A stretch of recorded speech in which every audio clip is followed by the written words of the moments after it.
Very hearty good morning to all my dear students. Welcome to GC Tech Hub CS tutorials. In today's class, we are going to in today's class we are going to discuss about MySQL.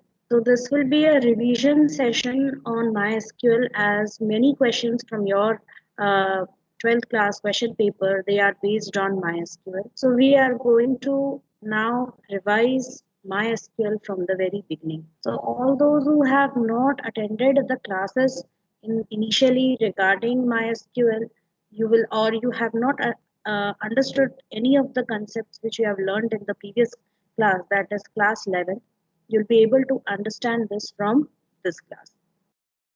So let's start with today's class. So we are going to mainly deal with relational databases, and in relational databases we will be checking out how a database is managed using SQL. So a database may be defined as a collection of interrelated data stored together to serve multiple applications. Like it's a computer based record keeping system. The collection of data is database, contains information about one particular enterprise necessary to the decision making processes involved in the management of that organization. So as we had already studied before, that database is a collection of connected data or related data which is managed in a tabular manner, where data is stored in the form of rows and columns, and one table stores information or data regarding one particular entity. So the one particular entity and most entities are usually related in a database. So it helps with the decision making process in the organization. Purpose: to overcome problems like data repetition, the unnecessary repetition of data, that is data redundancy, which is also termed as duplication of data. Data inconsistency, that is non-matching multiple copies of data. If we have multiple copies of data stored at different places, so if we just forget to update any even one of the copies, the entire data will go inconsistent because there would be no way of figuring out what went wrong. Data cannot be shared. Data is not standardized. Anybody can use any way of storing data. Data is mostly insecure, which is the most prominent loopholes. And if data is not secured, your system cannot be secured. Incorrect data. So these all are the disadvantages or shortcomings of flat file system, which are usually solved and fixed in databases. Different data models we had studied. There are three different data models: relational data model, hierarchical data model, and network data model, out of which we will be dealing with only relational data model.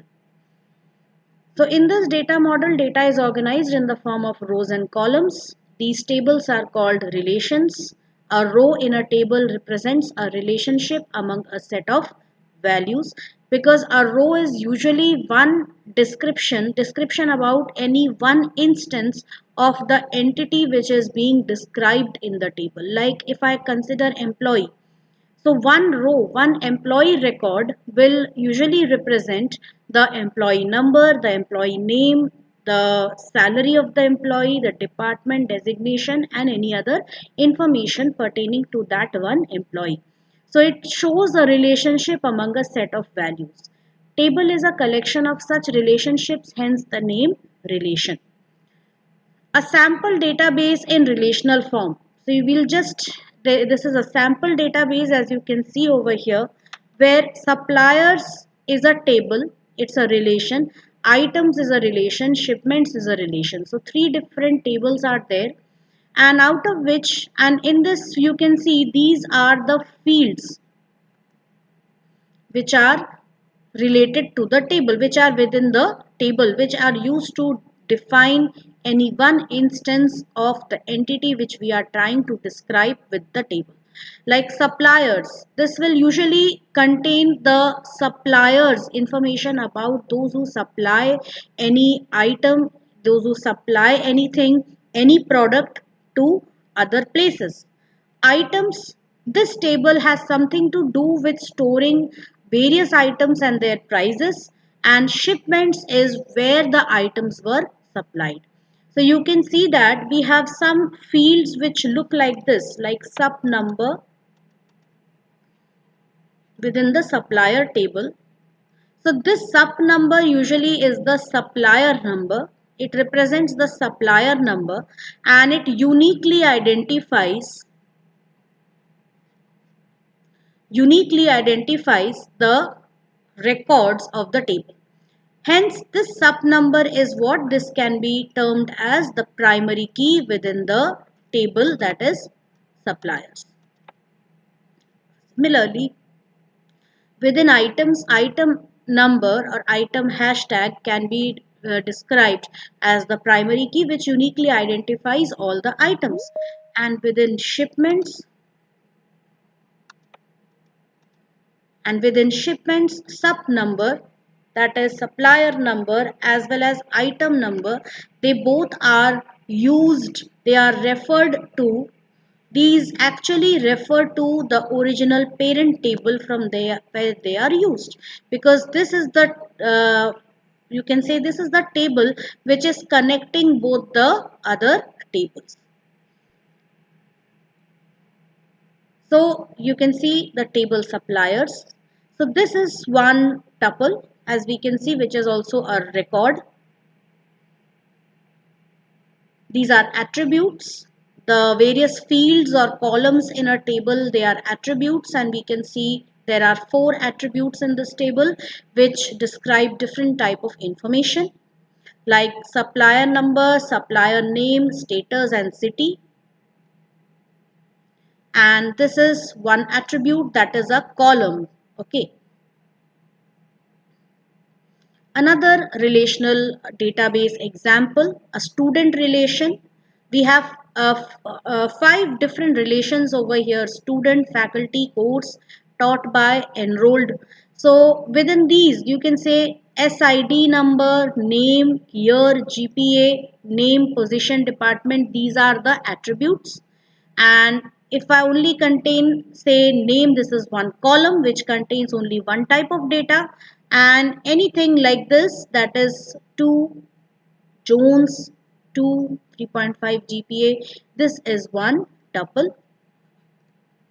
So this is how a relational database is generally represented by. So we have these tables here, and we will now figure out what is the degree. Number of attributes in a relation is known as degree of the relation. For example, in the suppliers relation, the degree is 4. So number of fields which you see in any of the tables, that will be the degree of the table. Like, I'll just go back. So this is the items table. So here the degree is 3 because we have 3 different attributes here, and the number of tuples is known as cardinality. So here the cardinality will be all the rows minus the header row. This is your header row.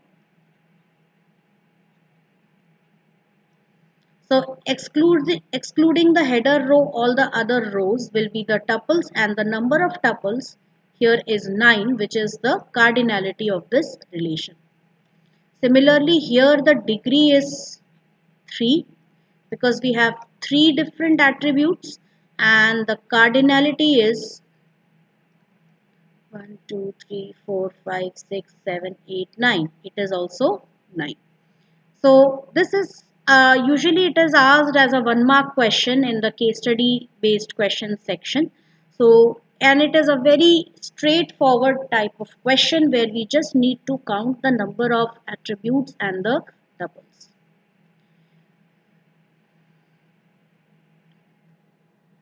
So we saw the cardinality. It is usually excluding the header row.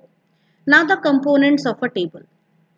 You can see the table over here, and let's see, this is a table and we can see that we can figure out the type of data or the name of the relation from the table or type of data which the relation is able to store.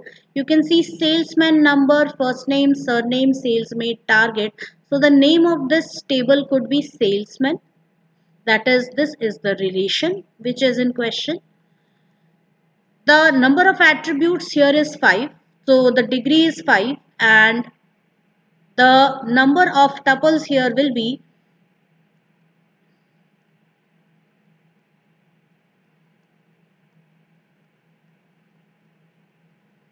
12. That will be the cardinality. So here this row, the first row is your header row because it describes all the columns, all the attributes of the relation, followed by others here, number 1 to number 12, these are the tuples of the relation. And if we only consider first name, this is one column which describes only one single type of information, that is all the first names of the salesman. Some examples of common RDBMS, we can see these are the various available softwares which we can, some are proprietary softwares which we need to purchase and some are free of cost softwares like MySQL, and we have Microsoft SQL Server, then Oracle, then SQLite, IBM. Now here the thing is, I'm not specifying the free softwares. So the free softwares are usually MySQL, MySQL Server, SQLite, and PostgreSQL, and rest all of them are proprietary software. So some are to be purchased and some can be used. So we will be using MySQL over here. MySQL runs on virtually all platforms, whether Linux, Unix, or Windows. Popular for web-based applications, online publishing, part of open source enterprise stack, that is LAMP. That is a whole package consisting of Linux, Apache, MySQL, and PHP if we want to develop some server-side uh, pages, or we can say that we want to, it is usually used for web development. SQLite, it is not a client-server database embedded into the end program, most widely deployed database engine used across web browsers, operating systems, embedded systems, and so on. PostgreSQL, it's a general purpose DBMS, object-oriented relational DBMS, open source and free. DBMS for mobile, that is, if you want to use any database application on your mobile, we have these options: SQL Anywhere, DB2 Everywhere, IBM Mobile Database, SQL Server Compact, Express, Oracle Database Lite, SQLite, SQL Base. So, relational model of a database, which was first proposed by E.F. Codd of IBM Corp. So, we should again here we should again just revise what is a relation, what is an attribute, tuple, degree, and cardinality. So we have already discussed them. Let's see a brief history of MySQL. It's a freely available open source relational database management system. It can be downloaded from here. Data is stored in the form of tables, and tables can store thousands of records. Some interesting facts about MySQL. It was invented by Michael Widenus, named after his daughter Mai. The logo uses a dolphin named Sakila, which was a pet, usually a very favorite dolphin of his daughter, created and supported by MySQL AB Sweden. It is a subsidiary of Sun Microsystems. On April 20th, 2009, Oracle Corp acquired Sun Microsystems. So what is SQL? It is a standard language for accessing and manipulating databases. SQL commands are used to create, transform, retrieve information from the DBMS, interface between the user and DBMS, that is, it's a kind of a mediator between the users and the database. Many operations can be performed like creating tables, adding records, modifying data, removing rows, etc.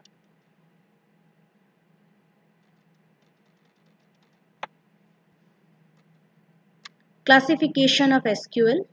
We have SQL is usually divided into these four types: DDL, that is let me just data definition language,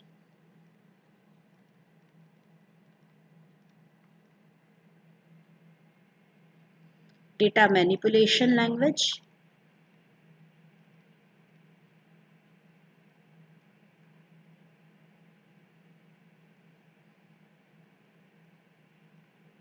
data control language,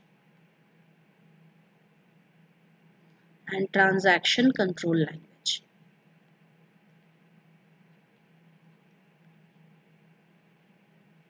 Out of which our concern is only DDL and DML. So what is data definition language? Why is it used? It provides commands for defining the relational schema, deleting relations. Defining relational schema means creating the database,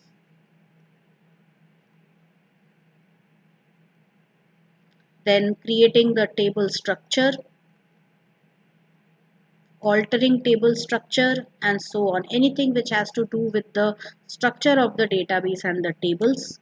Deleting relations, creating indexes, that is indices, modifying relational schemas.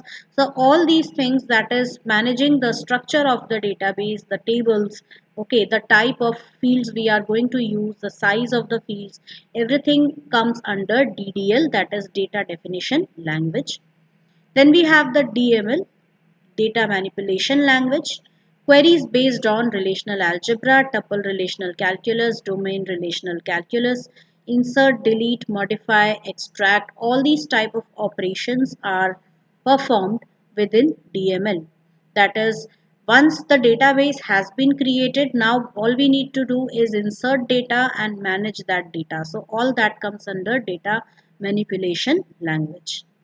Embedded data manipulation language designed for use for general purpose programming languages like PL1, COBOL, Fortran, Pascal, C++, Java, Visual Basic, Visual C Sharp, PHP, ASP, JSP, etc. So all the things like if we want to attach some kind of code along with or we want to form a kind of a connection between any programming language and this our database.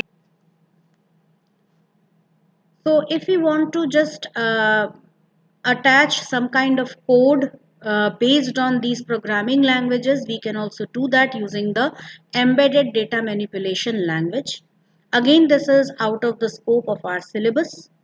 Others are view definition, defining views, authorization, specifying access to relations and views, integrity checks, transaction processing, and so on.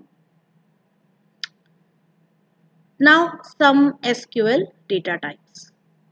So over here, very first thing which we see is there are three basic categories of the data types: numeric, date time, and string data types. Numeric data types are usually those data types or all those data where we can on which we can perform some kind of arithmetic calculations. And date time data, that is specifically related to the date, month, year, as well as the time elements, that is hours, minutes, and seconds. So date time data has its different unique set of operations.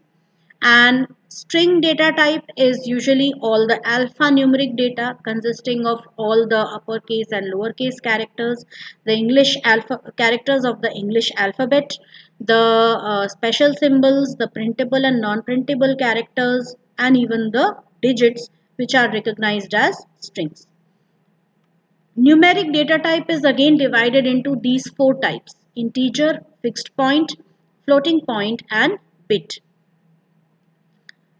Integer data type is divided again into these different types: tiny int, small int, medium int, and big int. And they have their sizes. That is, any data which is of tiny int would be only 1 byte of size, and then small int is 2 bytes, medium int is 3 bytes. So it just goes on increasing in this way. So here you can see the minimum and the maximum value which you can store. Like tiny int usually has a very low number over here, that is minus 128 to plus 127. This is for signed, and for unsigned it starts from 0 and ends at 255. Same way for small int, it just increases little bit. For medium int it again increases, and for big int it is the largest size. So depending upon your data, you can easily fix the type of fix the data type which you can use. Fixed or floating point data types. Now usually the fixed data type, fixed point numbers,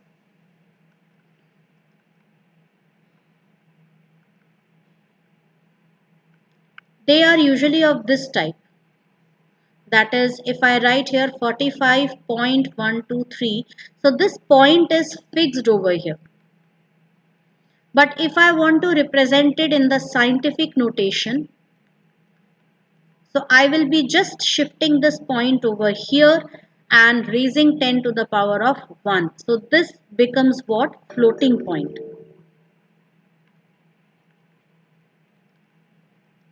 So this is the floating point number, right? So this is fixed point number and this is floating point number, where the decimal point floats in between the number.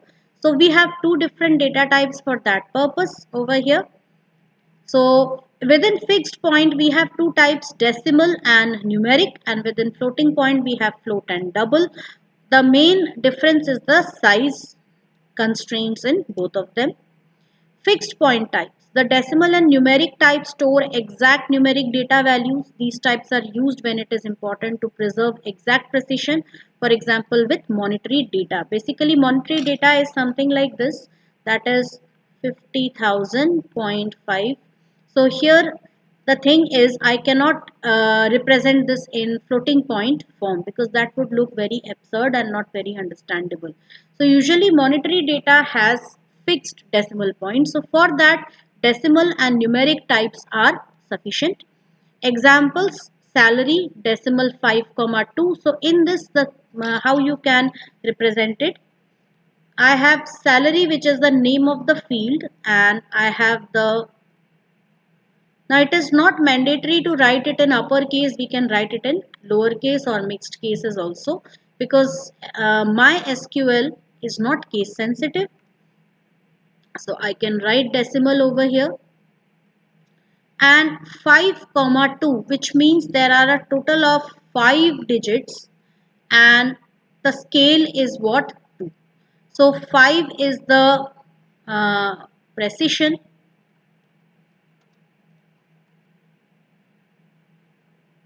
and 2 is the scale, that is number of digits after the decimal point. The precision represents the number of significant digits that are stored for values. The scale represents the number of digits that can be stored following the decimal point. Floating point, the float and double types represent approximate numeric data values. So MySQL uses 4 bytes for single precision values and 8 bytes for double precision values, as you can see here.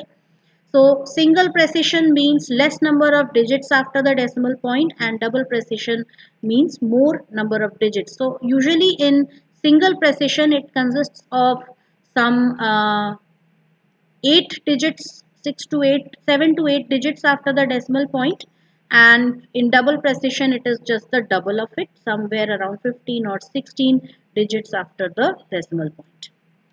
Some examples: float MD, real MD, double precision MD. So we can write it using any of these three forms. Here MD means values can be stored with up to M digits in total, just like we saw in case of fixed point.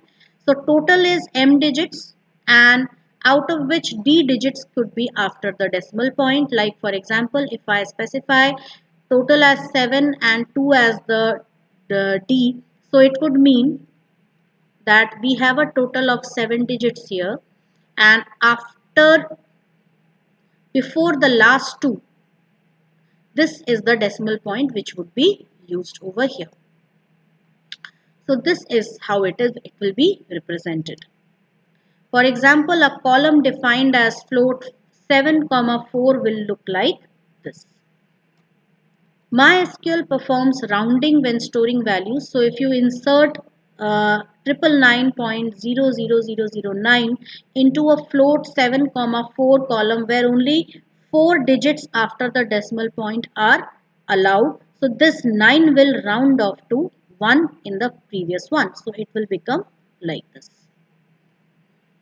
Bit data type. The bit data type is used to store bit field values. A type of bit M enables storage of M bit values. M can range from 1 to 64. Some examples of bit. B value notation can be used where value is a binary value using zeros and ones. For example, B111 and B1000. So here this 111 represents 7 and this number represents 128. So it is usually prefixed by a B alphabet in the beginning. This is to represent that this particular value is a binary digit, is a binary valued number. Some date time types. We have date, date time and timestamp types. Date, date time, timestamp types are related. The date type is used for values with a date part but no time part. As we can see here, format is usually YYYYMMDD. So if we say YYYY, let's take today's date 2021-01-27. So this is the format which we have to follow in MySQL. Supported range is 1st January year 1000 to 31st December year 9999. So this is the range of dates, possible dates which is supported. We can, in our table, we can specify any date which is within this range. Date time, values that contain both date and time parts. So here you can see this part is the date part and this part is the time part, where it is represented as hours, minutes and seconds, and hours is usually double H. It is written wrongly here. The supported range is 1st January year 1000 midnight to 31st December 9999. That is just 1 minute before, 1 second before midnight. That is 23 hours, 59 minutes and 59 seconds. Timestamp, values that contain both date and time parts. This is also same as date time only thing the range is different. Here the range is a little smaller as compared to the date time format. That is 1st January 1970, just 1 minute to 1 minute past midnight to 1 second past midnight to 19th January 2038, and this is the time, that is 3 in the morning 14 minutes 07 seconds. String data type. These are the various types of string data types: character, varchar, char, varchar, binary, var binary, blob, text, enum, set. Char and varchar, they differ in the way they are stored and retrieved. So we will be seeing this char and varchar in the next class because we have to discuss all these different types of data types. So for the time being, students, I think this much of information is sufficient for you to at least begin with. Let me again repeat that this class is basically for those who did not understand anything regarding MySQL or databases. So it's just a revision of your 11th class MySQL. So let's I hope that you have understood this chapter and sorry, understood this lecture today. So please revise this, and in the next class we will discuss about strings, and we will also see some basic data definition language clauses, and we will understand how to use them. So that's all in today's class. Until then, thank you.